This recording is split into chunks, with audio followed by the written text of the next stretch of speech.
So one thing about really old restaurants is that they pretty much all have some bit of odd or straight up bizarre lore that's just buried in old newspaper archives. And so today I want to run you through some stuff you might not have known about three classic Indy restaurants.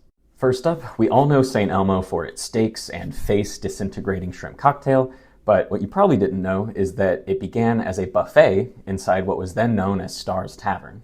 St. Elmo's website references this in passing, and you can actually find an announcement of the buffet opening in the 1907 edition of the Indianapolis Star.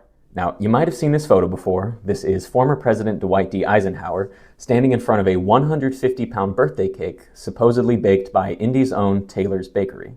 The story is believable enough, especially considering that getting presented with giant cakes just weirdly seemed to be a big part of Eisenhower's job.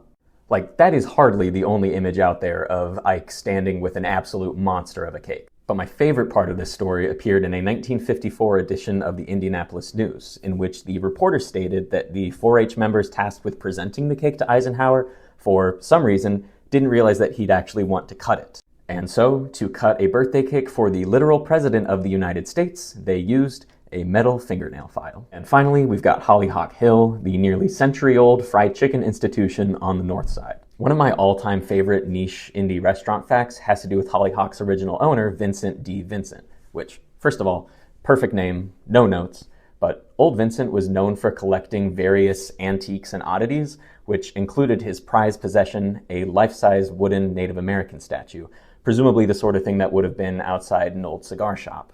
The fried chicken magnate was also known to have raised bees and domestic pigeons on his property, a true Renaissance man if ever there was one.